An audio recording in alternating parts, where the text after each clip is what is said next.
What's up, world of YouTube? Now we're back today with the George Floyd trial. This is day 6. What we're going to do, it's still police experts, so we're going to carry this on, and this is part 2.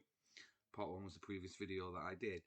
Now, the defence started the day trying to get more of Derek Chauvin's body cam footage added to the trial to break down to context what he did after, still investigating the fraud, things like that. And they did manage to get that part added, so we should be looking for that later on. However, the first witness of the day was the doctor who was at the hospital the night George Floyd was brought in. Now, his name is Dr. Bradford Langenfield. Now, he did advise in the prosecution statements there that he did follow first steps, and it appeared that he was asphyxiated and he later died. But the most relevant part was the cross-examination, which we're just going to have a quick look at now. Good morning, Doctor. Good morning. Thank you for being here today. I have a few follow-up questions for you, kind of picking up right where we left off. You were discussing hypoxia kind of being consistent with asphyxiation, right? Correct. Hypoxia is the lack of oxygen to the brain, correct?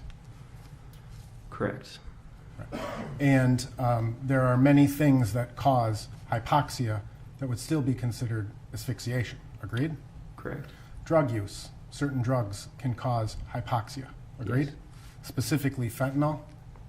That's correct. How about methamphetamine? It can. Combination of the two? Yes. All right. My opinion there, this was a defence, again, with a prosecution witness adding very good reasonable doubt to his witness, to the prosecution witness there.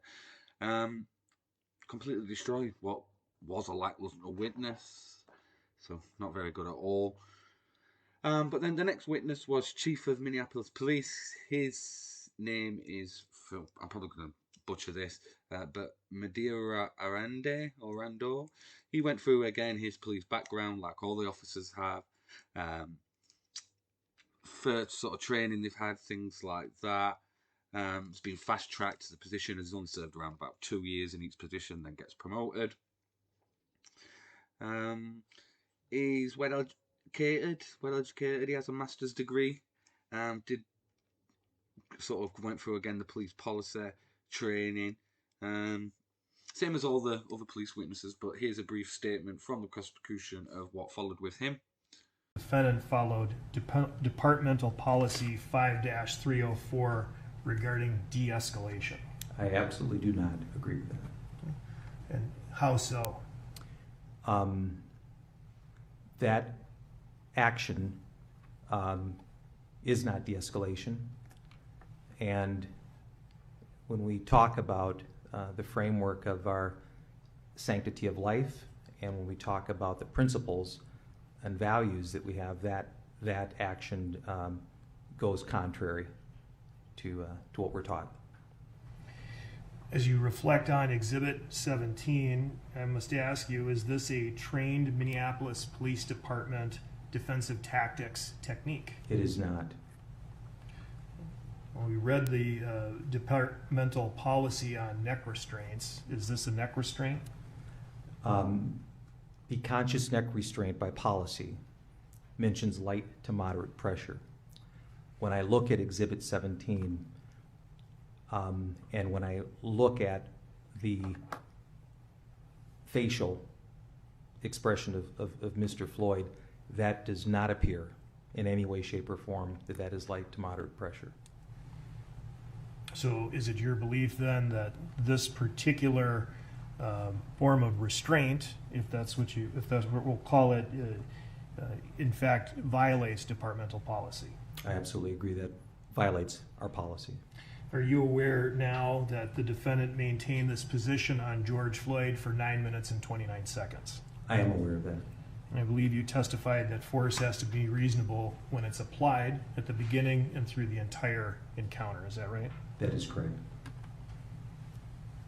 Right, the counter factors. And I'd like you to, well, first of all, does the policy reference the counter factors that you just mentioned? Yes. If you could display 217, page 2. Okay. And we have 3 bullet points here under the counter factors. And that is the officer is supposed to look at the the totality of the circumstances, right? Yes. And the three bullets here that the officer is supposed to consider are what? The officer should consider the severity of the crime at issue, whether the suspect poses an immediate threat to the safety of the officers or others, and whether he is actively resisting arrest or attempting to evade arrest by flight. And fair to say these three different considerations are things that you can attribute to the subject, correct? Yes. That's the subject's conduct, not someone else's. Yes. And of course, it has to be judged by a reasonable police officer on the scene at the time, correct? Yes. Now, you heard about the Connor case there. We'll be getting a bit more into that later, but just briefly, this was a Supreme Court case and is now used sort of in police force cases. For reference, as the Supreme Court is the highest sort of court in the land, they give an opinion on that case. And you also heard the chief there give his opinion of the George Floyd incident. Now, it is stated, sort of not part of the training, was good testimony in my opinion.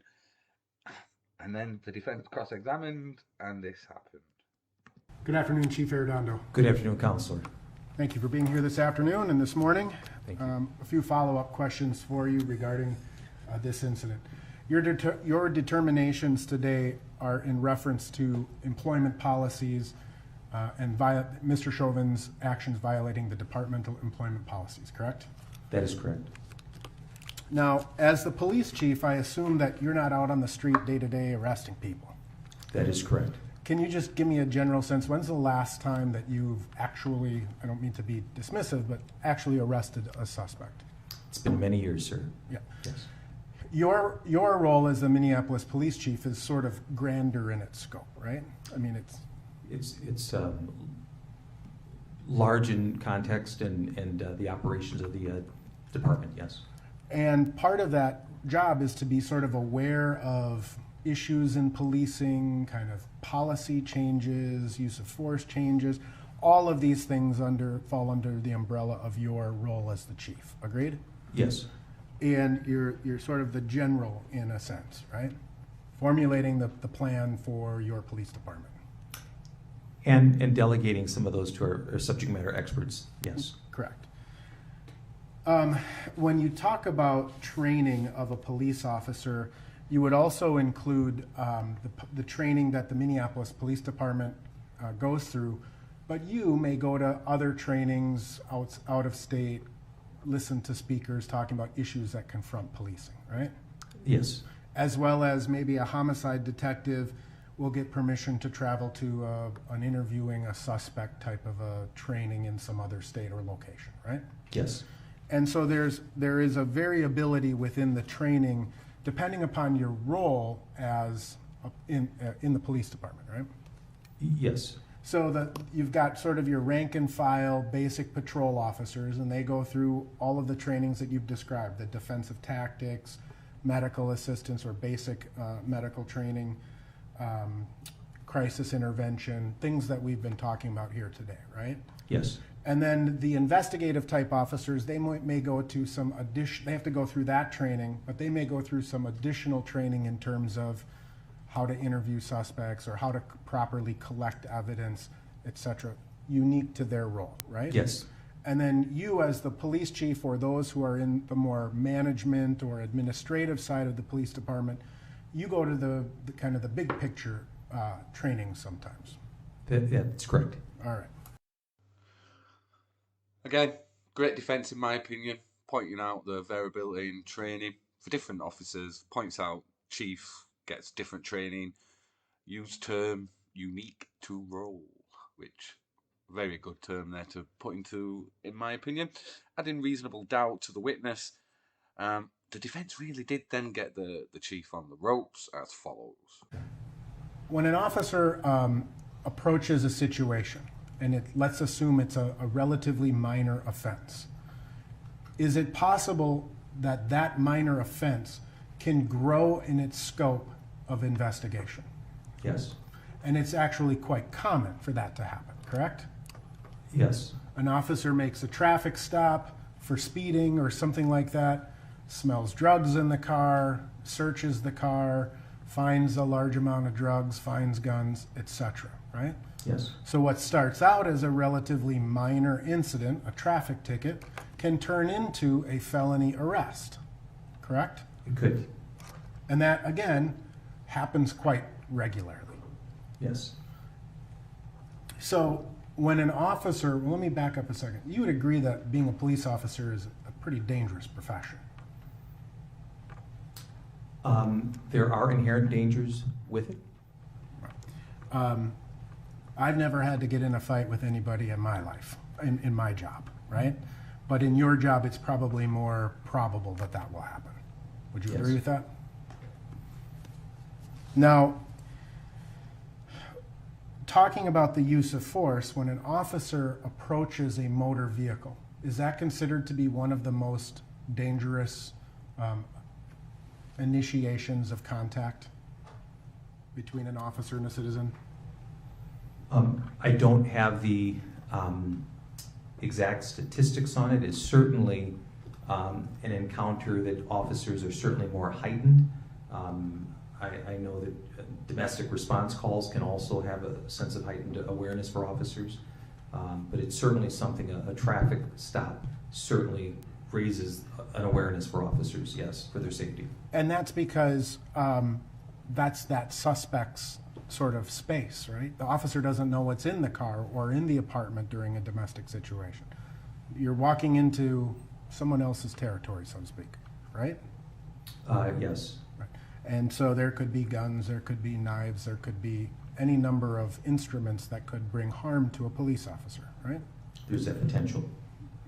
Now, obviously, there's tens of thousands of traffic stops, and there's not every traffic stop turns violent. I'm not suggesting that, but that does happen regularly. Agreed? That traffic stops turn violent. Yes, they can. So when we're talking about the use of force policy under 5-301.01, the last sentence that wasn't read before is the force used shall be consistent with current MPD training. Agreed? Yes. Now there's a difference between a policy change and like a best practice change. Would you agree with that? Can you clarify? Sure. So there are certain times where the policy, it's with respect to the use of force, may specifically change to prohibit a particular style or use of force, right? Yes. So thinking about in the old days, officers used to wear like weighted gloves to make their punches more effective, right? Yes. The policy changed and prohibited that, correct? Yes. And then there's a difference between, say, the evolution of defensive tactics. Would you agree with that? I mean, the defensive tactics training you received in 1989 is much different than the defensive tactics training that's taught now, right? Yes. And I believe it was maybe 15 years ago that the Minneapolis Police Department started moving towards more body weight control, sort of this jujitsu training, as opposed to physically striking people to gain compliance. And are you referencing policy or training? Training. I believe so. About 10, 15 years ago, agreed? Yes. And that was sort of highlighting the evolution, as you kind of described it in your direct examination, of policing since you've become a police officer. That's Yes. one way it's evolved. Yes. Did you like what Mr. Nelson did there? For those who didn't spot that. Last video, the ending there, Lieutenant Zinnemann, if you remember, testimonies said that we still hit and we still grapple, it's not changed. Well, the chief just contradicted that. Now the lieutenant's statement is void, in my opinion. The jury are not going to listen to someone who couldn't even get that right. Don't forget, though, these are prosecution witnesses. You could be forgiven for thinking that the witnesses for the defence, how this has been going off, but no. It then sort of does get worse as well for the chief, and this is in the video that follows. So now we were talking then about, again, the Graham versus Connor case and how that is incorporated into the Minneapolis Police Department policy. And I'm showing you Exhibit 217 now. It should be up in front of you. What we're basically talking about was a United States Supreme Court decision that outlined the objectively reasonable use of force standard, right? Yes. And Graham versus Connor is not limited to those three factors that you were read before, right? The Graham versus Connor analysis. Yes, correct. Those are three that are kind of listed, but ultimately it's not an all-inclusive list of considerations for the reasonableness of the use of force. Agreed? That would be my understanding, yes. And in fact, what the policy reads is that the reasonableness of a particular use of force must be judged from the perspective of the reasonable officer on the scene rather than with the 20/20 vision of hindsight, right? Yes. So we're looking at it in the instant and the moment based upon the objective standard, right? Yes. Now the policy also includes that the calculus of reasonableness must embody allowance for the fact that police officers are often forced to make split-second judgments in circumstances that are tense, uncertain, and rapidly evolving about the amount of force that is necessary in a particular situation, right? Yes. And that's because when officers go to a situation, kind of like what we talked about before, what can be initially very minor can grow into something major. Agreed? Yes.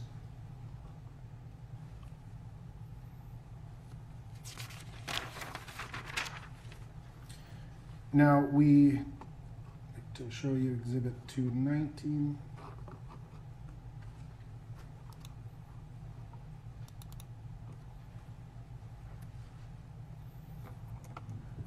You read a part of 5-304, which is threatening the use of force and de-escalation. And I want to talk to you a little bit about de-escalation.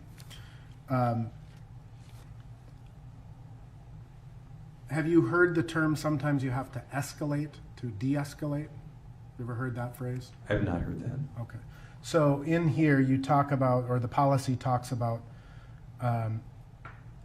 that officers shall consider verbally announcing their intent to use force, including displaying an authorized weapon as a threat of force, right?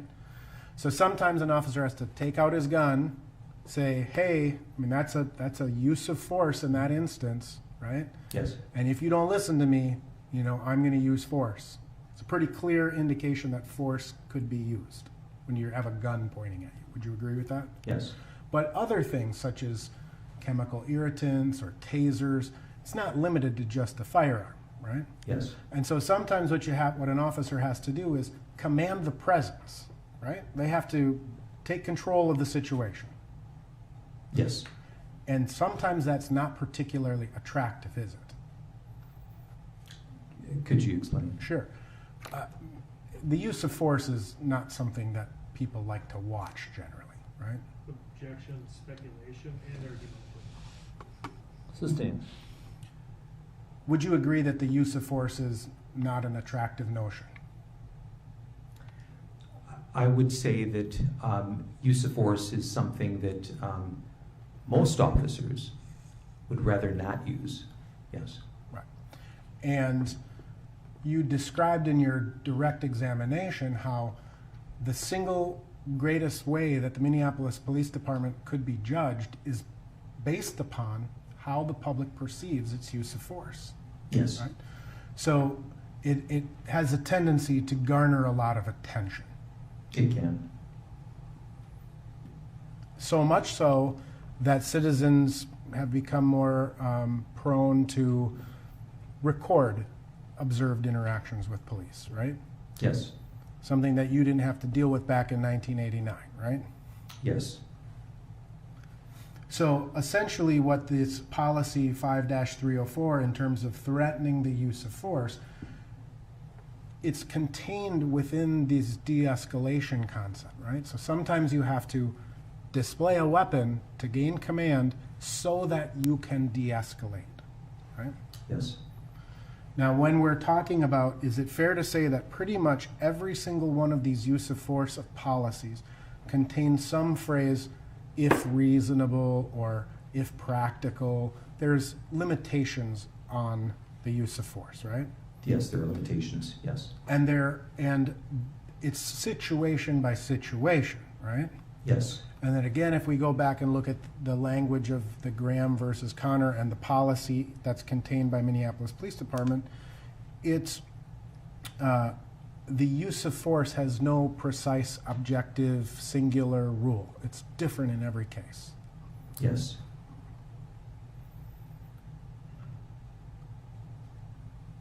So for example, in the de-escalation policy 5-304B1, de-escalation is advisable when it is safe and feasible, correct? Yes. And sometimes de-escalation, again, includes the use of force, right? The use of force can be a de-escalation tactic.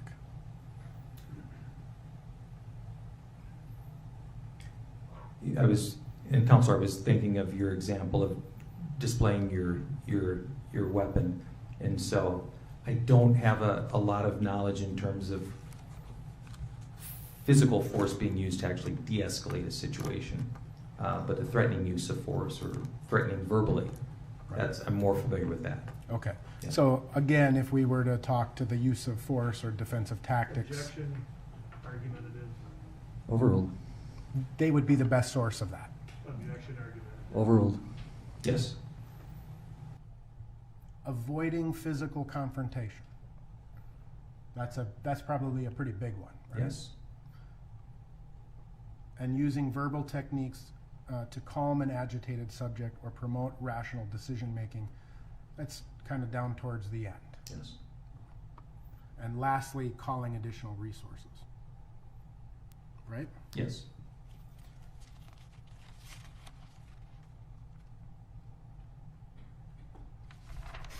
And we talked about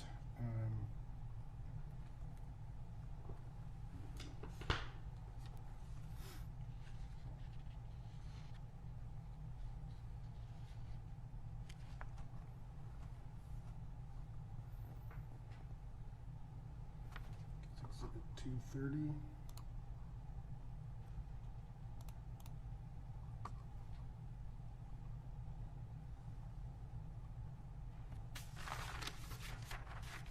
Showing you Exhibit 230, which is the emergency medical response.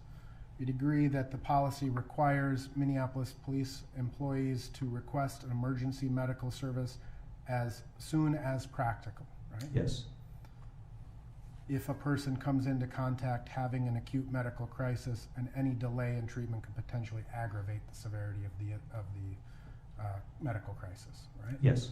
So sometimes officers will call for EMS, not thinking it's a major issue. When suddenly it becomes apparent, they can step up or request a quicker response from EMS, right? Yes. And that is something that an officer can do to ensure the medical treatment of the suspect that they have, or the person that they're in contact with, right? Counselor, to ensure, Sorry, it's been a long week.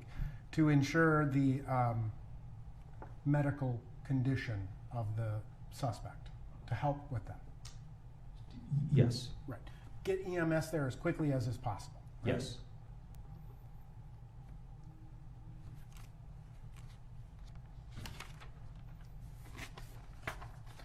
Now, we didn't talk about the maximal restraint technique. You're familiar with the policies surrounding that? Yes. I'm going to show to you what's been admitted as Exhibit 225. Can you describe what the maximal restraint technique is?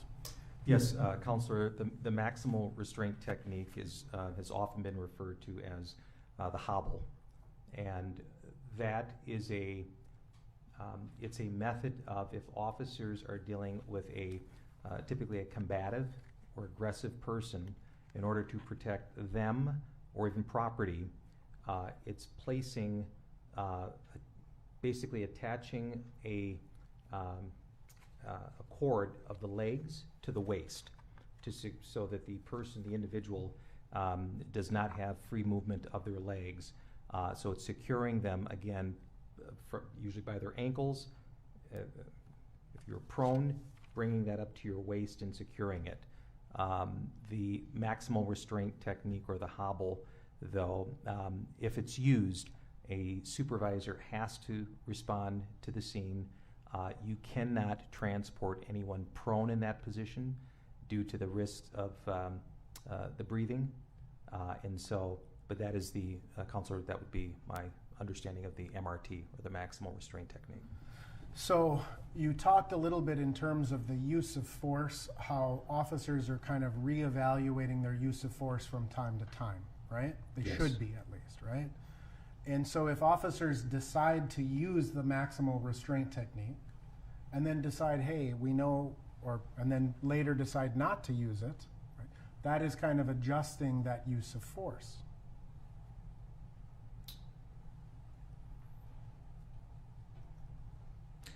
I would, Counselor, with some clarity, I don't know if that, what I mean by that is,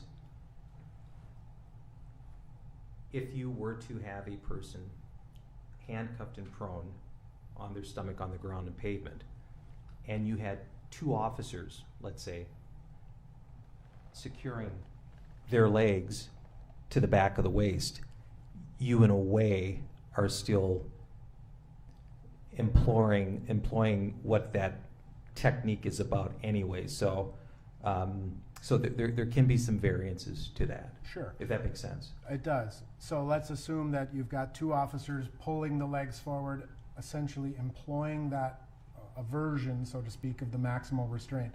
But then they release and they say, we're not gonna hobble this person. We're not gonna employ the MRT. You're going from a decision to employ that technique backwards down the continuum in terms of the use of force. Would you agree with that? And Counselor, I just because these types of uses of force can be problematic in terms of there's a high risk to them. So meaning that if you're going to take that initiative to do that alternative version in the first place, you'd want to get a hold of a supervisor, because something could happen in terms of that person. And so I'm not asking in terms of the policy. I'm asking in terms of sort of the use of force and the critical decision-making model, right? You described how the use of force, you have to go through this critical decision-making model. How much force am I going to use? And sometimes you have to back off the use of force. Agreed? Yes. And sometimes you have to go forward with the use of force, meaning you use even more force. Yes. Right? And it's this constant reevaluation.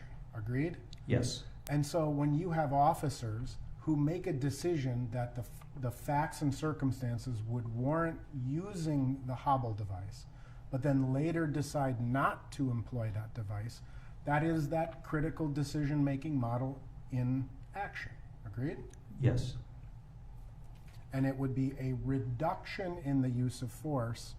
It may still require supervisors to be on scene, policy-wise, but it is a reduction in the use of force. Agreed? And Counselor, are we talking specifically the events of May 25th? I'm talking generally. In general, yes.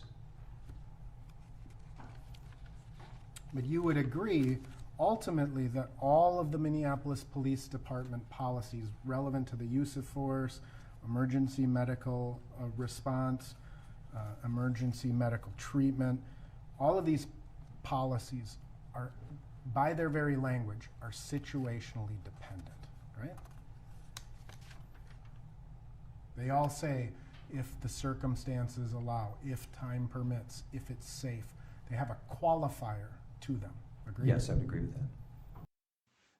As I stated before, you heard more about the Graham Connors case there. That's the Supreme Court case, which was revolved around use of force policing, things like that.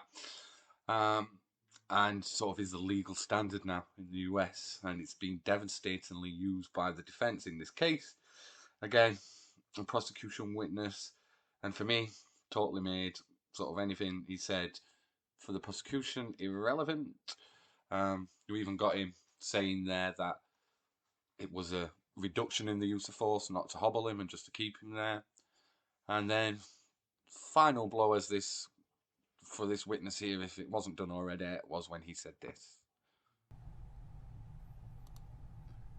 You would agree, Chief, that from the perspective of Miss Frazier's camera, it appears that Officer Chauvin's knee is on the neck of Mr. Floyd.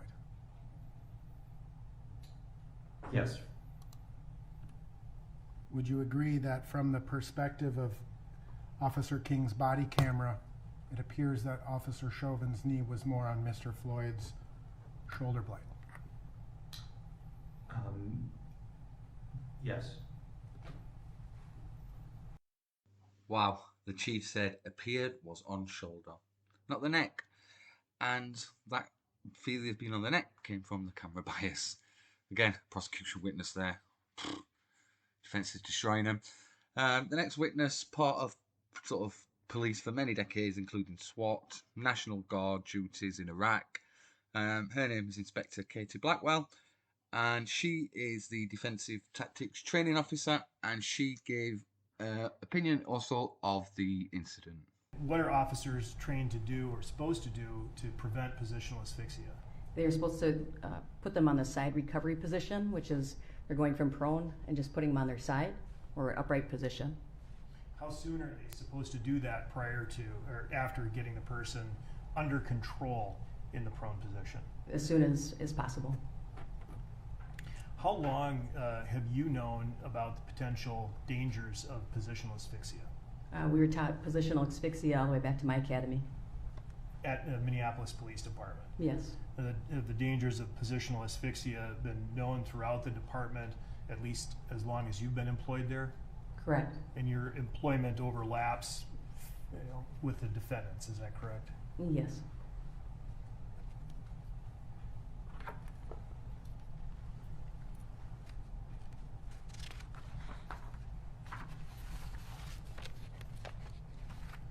As part of the medical training, do you, in addition to the actual how-to of providing emergency medical care, are officers taught their obligations to provide and render emergency assistance when the circumstances arise?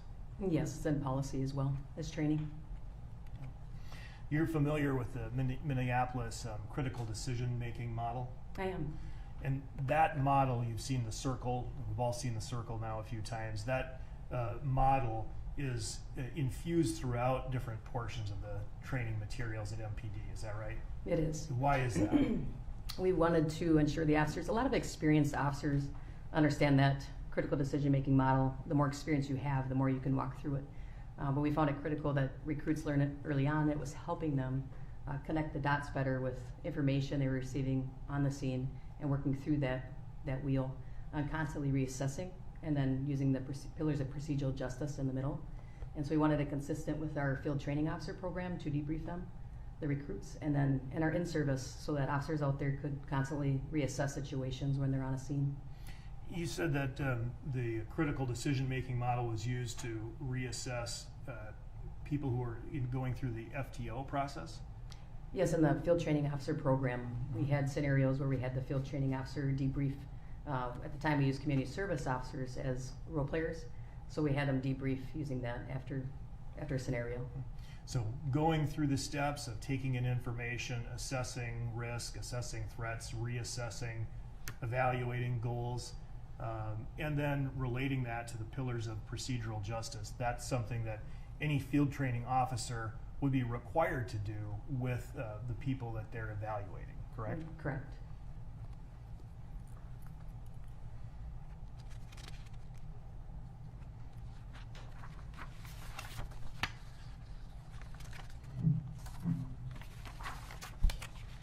In your defensive tactics training, you are not only showing or having officers learn, sort of the nuts and bolts of defensive tactics, but also the rules of engagement. Is that right? Correct. And those are contained in the Minneapolis Police Departmental policies. Is that right? Yes. And the rules are the rules. They apply to everyone. They apply to you. Yes. They apply to recruits. They apply to cadets, they apply to people on field training, and experienced officers as well. Is that right? Correct. All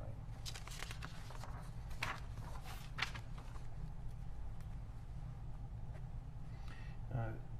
I'd like to show you what's been received as Exhibit 17.